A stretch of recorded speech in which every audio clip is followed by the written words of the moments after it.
This is session number 61 of Brain Software with Mike Mandel, and I'm Chris Thompson. Welcome, fellow Storm Riders. You are officially a rider on the Hypnotic Storm. He's heading back into the Canadian wilderness. He's working for Neil Strauss again, and he no longer requires a gum graft. Good news. Please welcome the man who has never sipped from the lavender bag of Pythos, Mike Mandel. Thank you, Chris. Wonderful to be back again in our enormous studio here in the wilds of Port Perry, Ontario. You're just loving that accent. I am, man. That's my Gandalf voice. Yeah. Frodo, you must go back to Mordor. This is great, man. Yes, those three things in the intro are fantastic. I am going back to the Canadian wilds, back to Minden, Ontario. I'm going to hang out and do some writing and have a blast. And the other one, what was the one you mentioned? The second one? Oh, yeah. Neil Strauss. You're teaching for Neil Strauss. again. Yeah, teaching in for Toronto him again. In Toronto. Whatever the date is. Whatever day. That's wonderful news. And no gum graft is really the key thing for me right now. I've been doing oil pulling, rinsing my mouth with coconut oil vigorously after brushing my teeth once per day for 20 minutes. And all the inflammation is gone. I have the gums of a man half my age. It's quite hilarious because I was golfing with my wife one morning, so it was around lunchtime. We'd finished our 9 holes. Is that what they're calling it these days?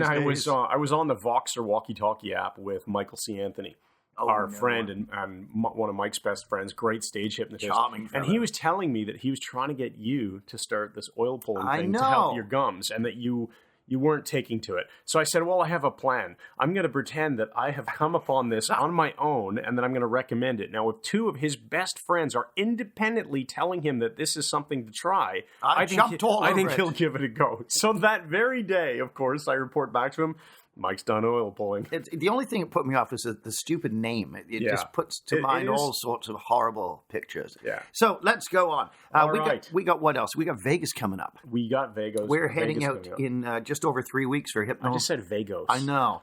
Why don't I call it Vegas? Vegas Nerve. Lost Wages, Nevada. No, Lost Wages, Nevada. So that's right. Yeah, that's going to be wonderful. Las Vegas, so that is town of gleam and glitter and prostitute warts.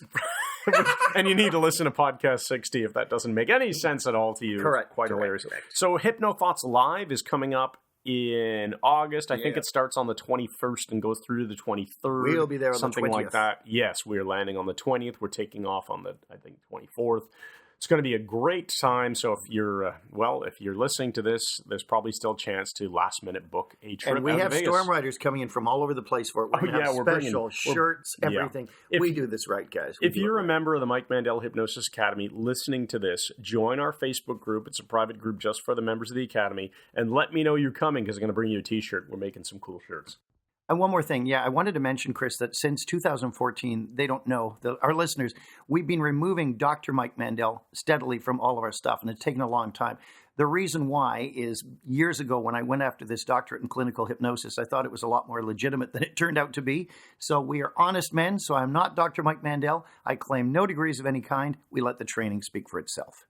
All right, so we wanted to spend today in this podcast talking about a blog post that we published, that you wrote. Well, you wrote it, I published it, because I happen to be the guy who goes and presses the publish button. That's what I'm good at, right? Hitting that publish button. Yes. Anyway, it's called, let me get it up here, and we're going to go through this. So today's podcast is the top 10 terms every hypnotist needs to know. Yeah, this has been a funny posting, Chris, because as you know, this has apparently caused whipples of hand grenade size. This has caused grenade-style ripples through the frickin' blogosphere. I can't believe that people actually get mad when you attempt to educate them. Oh, yes, they do. And it's a horrible thing. I don't understand it. I find it absolutely horrible and hilarious at the same time. So I just want to let you know as well, if you're following along the audio and you want to read the blog post, just make sure you head on over to our site, hit the blog link, and you'll find it. Otherwise, type into Google, Mike Mandel, top 10 terms every hypnotist needs to know. I pretty much guarantee you it'll be search result number 1. Yes, pretty much. All right, so let me just read the first paragraph because I think that's important, and then we can dive into the 10 terms. I'm not going to read them all verbatim, but here's how you started it. You said, after 40 years of full-time hypnosis, I'm continuously amazed by the widespread hypnotic illiteracy I encounter among many people who have chosen hypnosis as a profession. It's akin to a chef not knowing what a beurre blanc is. Did I say that right? You did. Or a chemist who's never heard of phosphorus. Regardless of one's practical skills in a given field of endeavor, there is still requisite lexicon to learn so that hypnotists can speak clearly to each other. Words mean things, and to that end I offer the following top 10 list without apology. Without apology. So let's just stop there and say... Beautifully read, beautifully written. This was crafted so that hypnotists could speak to other hypnotists and use the correct words. This is not so that you understand a particular word like somnambulism, which we'll get to, so that you can use that in front of a client to sound smart. It's irrelevant. This is about people who are skilled in the art of hypnosis being able to speak with each other and use the correct language. Because some of us don't have to use big words to sound smart, because we are smart. Now, let's continue. All right, let's go. You want to go through the list? Well, the first one is the usual critical faculty, critical factor thing. And people say it doesn't matter. The two words are not interchangeable. My friend Arthur Perlini is a psychologist on the factor of a large university. No, he's on the faculty. Oh, my uncle has Alzheimer's. He's starting to lose his factors. No, his faculties. Exactly. I mean, the words mean different things. 5, mathematically speaking, is a faculty of 20. No, it's a factor. Right. And people get irate when I bring this up, which means I'm just going to keep bringing it up because you're wrong. Words mean things. This is that postmodern nonsense that nothing has any meaning other than what we give it. And we need consensus. Why should hypnotists get a buy and not have to be accurate with their language? We would not accept this from mechanics or, surgeons or airline pilots. We want people to speak clearly and know what they're doing. Let's define the term really quickly too as we go through these. So, what is a critical faculty? Critical faculty is purely a construct, but it's a way of understanding that there is a part of the mind that needs to be subverted or otherwise bypassed in order to cause hypnotic response. So, it's the guardian at the gate, the firewall, that enables you or prevents you from letting information get to the unconscious mind. Notice I'm not saying subconscious. Right. So it's not a factor, it's a faculty. And if anybody disagrees, I'm not interested. Simply Google, and let's make it easier. Get a good dictionary. Webster's International Dictionary is a great one. Look up the word factor and read it. And you'll go, oh, I guess it is factor. But then when you read faculty, you'll go, oh, I guess it's really faculty. They're not the same thing. They're not the same thing. People get up in arms when you talk about this, especially instructors who've been using the wrong word for 20 years. So they're not about to let me correct them. So they're in the double bind. They have to keep saying it wrong, and I will be relentless in continuously pointing it out. Yeah, we did have a nice comment from a fellow James, who actually has quite a history, James Hazelrig, of teaching the history of hypnosis. And he made a point that it's true. Just because a hypnotist uses the wrong term doesn't mean that he's a bad hypnotist and you shouldn't learn from him. Of course not. However, your point in here, Mike, was that you should consider finding another teacher if your instructor insists on using the wrong word. Right. Now, if they have been corrected, and look at Dave Ellman's book, Hypnotherapy, he doesn't call it the critical factor. He calls it the faculty. I don't know who did this first, but somebody picked up on it, got a lot of students, and kept saying it wrong, so they just presume that's the proper answer. If I ever get to talk to somebody about this, I will say, I really have no agave with you about this. And they'll look at me like I'm mad and say, what do you mean? I'll say, I have no agave with you about this point. Oh, that's the word I use instead of argument. See, words mean things, guys. That's why you're listening to this podcast. Words mean things. I was explaining this blog post and some of the responses to my wife, and she asked me, is this similar to how some people will say nuclear instead of nuclear? And yes, except this whole critical factor versus faculty goes one level beyond it. It's not a mispronunciation. It's not just a completely incorrect pronunciation. It's a totally different word that is incorrectly used. All right, let's proceed here. I think we've hammered that one home. Yes, we hammered it home. All right. The next one is number 2, somnambulism and somnambulistic. Okay, here's a really funny one. I am now instituting the Bag of Pythos Award. And if you don't know what the Bag of Pythos is, or the lavender bag, or the bag of violets, or the silver bag, or dining with Menelaus, all of our students know these things. I believe it's podcast 56 or 57. Yes, listen from about then on, you'll get it. It's a highly important concept, though. I'm about to award the Bag of Pythos to somebody here. Someone wrote in and took me to task, and he did it in a very smug kind of way. He took me to task for saying somnambulist, using the word incorrectly. And then he corrected me all over our blog. And when people write flame stuff and crap stuff, we just delete it. We don't care. We just know eventually we'll meet face to face and it will all stop. If they write completely... Yeah, if they write drivel or just vituperative things, we just delete it. We don't care. But people have comments that some need a response. This needed a response. Because if you read the article, I say somnambulism, and I say somnambulistic, but I never use the term somnambulist, which is a different thing altogether. And he takes me to task smugly for incorrectly using somnambulist. I said, well, you might want to learn to actually read, because I never say it anywhere in the blog. So we've left it up for you to enjoy, and we award the bag of Pictos to the man most recently dining and supping with Menelaus, the person who wrote the comment. All right, and what is somnambulistic or somnambulism? Do you want to just define that? No, we're not. Let's just go down the list. I just wanted to award that one. But I do think it's important to say though that somnambulism is what we call the working state of hypnosis. There was another comment in a Facebook group somewhere saying, "Well, you can do plenty of good work in a light trance." Wonderful. Yeah. Somnambulistic trance is a deep trance where you're generally able to have the person talk and interact with you and not disrupt the trance. And we call it the working state because that's what we aim for, right? Right. Yeah. We're not going to aim for a light trance. We're going to aim for you don't punch the board, you punch through the board, right? Anyway, yes, well put. Okay, enough with that. Number 3 is fractionation. Yeah, not fractionalization, as I heard one person say. Or refractionation, yeah. This is language that just needs to be understood. So fractionation, want to explain it really quickly? Well, Bernheim, when he wrote Suggestive Therapeutics in the late 1800s, I believe it was, spoke about his best subject becoming a better subject the following week, or the subject he was working with responded more fully the following week. And because hypnosis is about learning about hypnosis and trance is about learning about trance.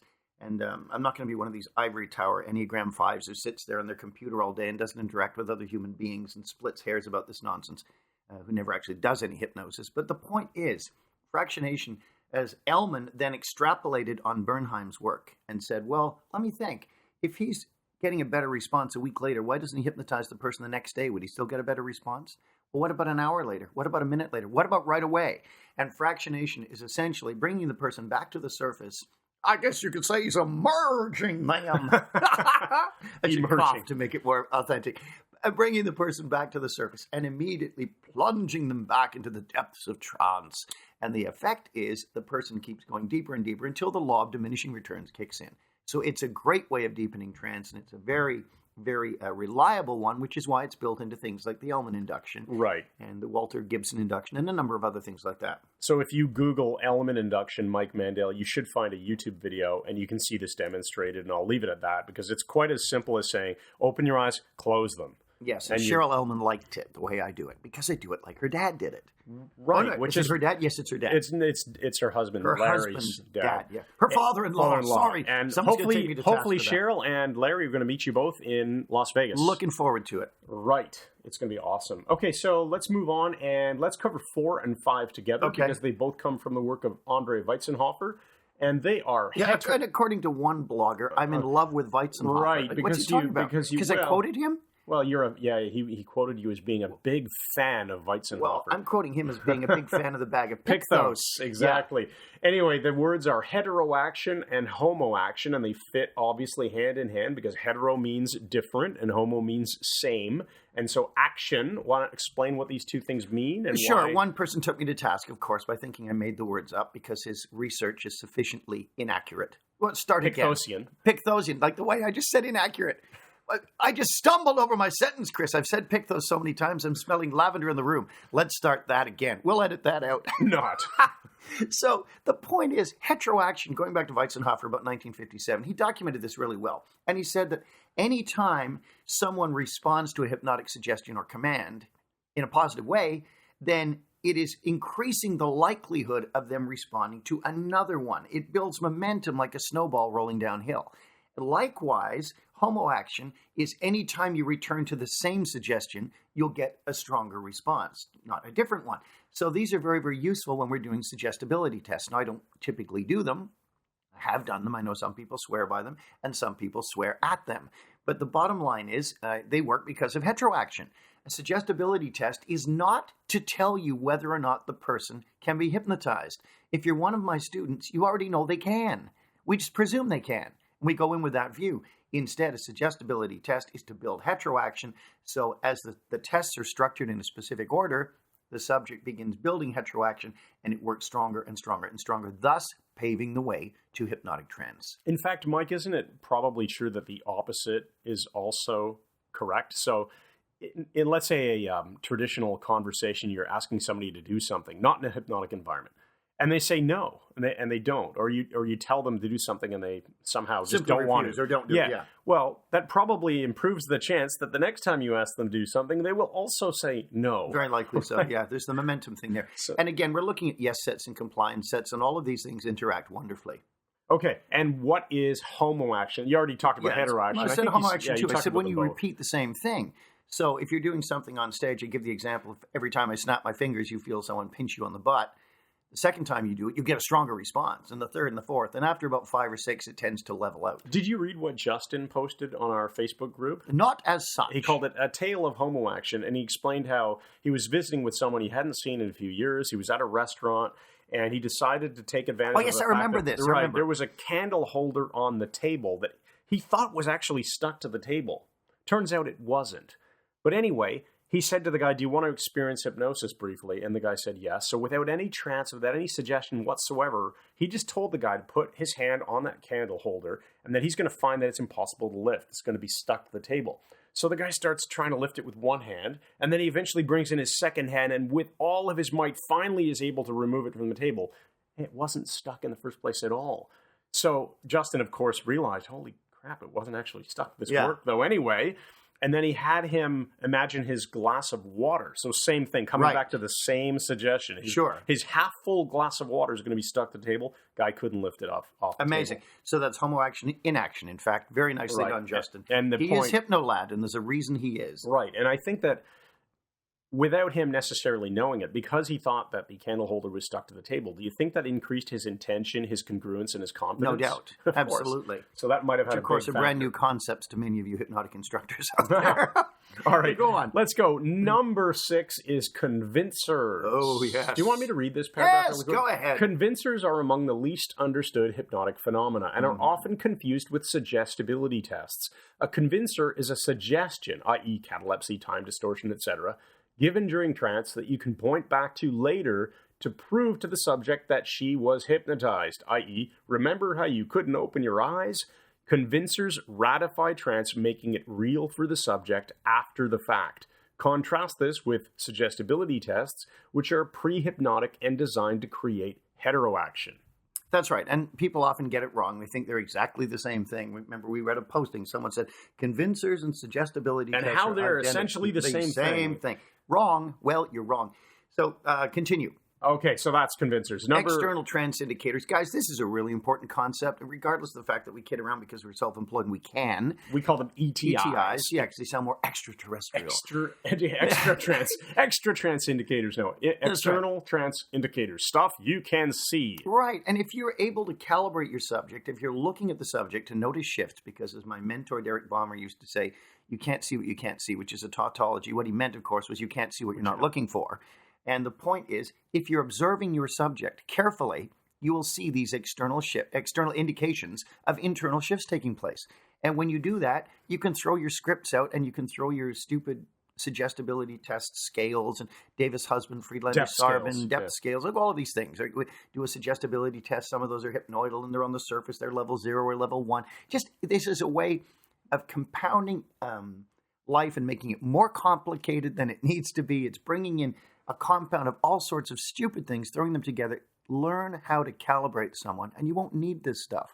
Notice the shifts happening. Notice the external trance indicators. And you can feed those back. So one of the concepts of utilization or incorporation, we've kind of used these words interchangeably, even though technically they're not the same. Maybe we should talk about that really briefly. Which one? What one? Well, I wanted to point out here that when you see an external, when you see an external trance indicator, like eyelids fluttering, you can feed that back to your subject and just tell them. And as you become comfortably aware of your eyelids naturally fluttering, you can just allow yourself to go into an even deeper trance. That's right now. That's utilization, classic Milton Erickson stuff, and We're just taking things that Erickson used and we're making a model out of it, which, of course, according to some people, should never be done. Right. We call it utilization because it's just a nice general phrase, but there is another word, incorporation, which generally means taking things from the outside. Bringing in externals. Bringing them in, incorporating noises. A fire truck goes by and you say, and as you hear that siren receding, your conscious mind can recede as well. And we found it's just easier to call it all utilization. Yeah, utilization is the short form for both. It's just a simple way of saying use whatever happens, whether it's the client or external. So there's your bonus. I ran that by John Grinder, and I said, utilization is the client, externals or incorporation. He said yes. So that's how I came up with it, or didn't. All right, copied it. On a roll here, Mike. We are. We've gotten through 7, and with 2 bonus, incorporation and utilization. We've got to move, man. We're catalepsy. Number 8 is catalepsy, a waxy flexibility of the limbs that is often concomitant with trance. Yes. You want to talk about that? Obviously, we use that in a lot of the power inductions. We do, which you can find more about on the blog. But catalepsy is, you might have a fluttering limb, a hand floating in the air, a hand rising, eyelids that don't work, they don't open. It kills me when people say your eyes are stuck together. That sounds extremely painful. They mean your eyelids. Right? Yeah. Your eyes are stuck together. Precision, please. Precision. And it may be leg catalepsy where you can't lift your legs, you can't stand up. But because, as Erickson pointed out, these phenomena occur naturally a lot of the time in hypnosis when they are unsuggested, it is very, very easy to create them, including things like time distortion, amnesia, and so on. So catalepsy is a useful inroad to create trance very rapidly. And it's also important to understand that catalepsy doesn't just mean, a lot of people think it means things like you can't move your legs or you can't use your arms. No, it's just the waxy immobility. You can create it, i.e. a floating arm or hand or whatever. So that's just as cataleptic as eyes that are so relaxed they just won't open. Yeah, or a legs rigid limb in front of you. Yeah, or you're imagining that your legs are so heavy you just can't stand up. Okay. That's all the same thing. Okay, moving on. Number 9 is calibration, and this is so important because... well, look what I define it as. Also known as...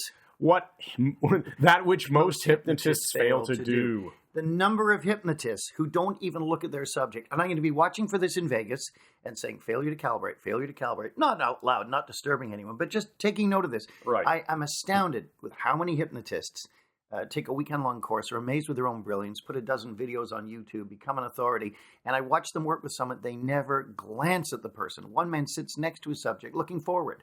Or standing behind your subject, not even able to see their face. If you can't see the person, you cannot calibrate the external shifts that are happening. You've got to listen to your subject, shifts in their breathing, if they're talking, their vocal tone and rate and so on.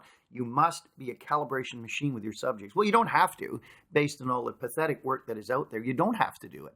But if you want to be a really skilled hypnotist, then you do need to do it. Absolutely. Okay, last one is number 10, blanket release. Yeah. Why don't you deal with that one? No, you go ahead, Chris. I want to see you champing at the bit here. Well, sure. So blanket release is the idea that every suggestion that you give somebody for testing or entertainment purposes, if it's a stage show, you give them a blanket release at the end. So all suggestions for the purposes of testing or all suggestions for the purposes of entertainment are now canceled and you are back to normal. Something along those lines. And that'll work because you want to make sure your primary guide when you're doing any kind of work is the prime directive of ensuring the safety and comfort and well-being of your subject. That is the number one thing apart from being hilarious or skilled or what hypnotic phenomena you can create. That's the most important thing. And, Chris, at this time, I want to give the empowering question because we've got to keep moving because we have a live webinar to do. The empowering question is only for those of you who are hypnotists. Now, I know you all are anyway because you're human and you're speaking and using language. But those of you doing hypnosis intentionally and deliberately, here is your empowering question. Which area of your hypnotic knowledge is the weakest? Which area of your hypnotic knowledge or skill is the weakest? And what are you doing to fix that? That's a great empowering question, Mike. Now, I know we are running short of time. We've got to do the live webinar, as you said, so we're cutting short with the metaphor, and we're going to dive straight into our stupid ending, as we always do. Let's just say we have 8 spots available for Architecture of Hypnosis in November based on what is happening as of this recording. So visit MikeMandelHypnosis.com. Check out everything that we're doing. Come to Toronto. Visit iTunes and leave a review for this podcast, and we will see you again on Podcast 62, unless we see you in Vegas first. Mr. Thompson, have I ever told you the story of young Harry Squatter and his double adventure? No, you haven't. Please tell. A rather interesting one. You see, when the war was about halfway through, We were so concerned about the Germans getting into England, we set up 4 secret places, and we named them Commencement. We named them Concern, Completion, and Conflagration. They were all different sites with code names. So Commencement was where the agents started their training in Ajax, Ontario, Canada. We'd bring them back, Camp X. And then there was Concern, which was the cabinet office for emergency briefing. So if we'd say, we've got to go to Concern, they'd know to meet there. There was Completion, where agents went for rest and relaxation and for playing some board games when they were just so wiped out and tired and stressed. And then there was Conflagration, which was the war room itself, where the next attacks were being planned against the Germans. One day Bryce Morgan came in, and he was all grinning and hair slicked back, dark red hair, and his thin pencil-y mustache. And he said, can I borrow the Duesenberg? Now, the Duesenberg was his wonderful 12-cylinder car. We said, well, what do you want that for? He said, I've got a bit of a joke I'd like to do on Harry Squatter. I said, oh, must you? He said, yes, I must. I said, well, go ahead. I lent him the Duesenberg, and he was all scarf and racing gloves and goggles, and he picked Squatter up. He said, listen, we need to get some of the aristocracy to safety. They are staying in London and around London, and they need to get out into the country. We need to give them a rest because they're staying here to keep everyone chipper and happy.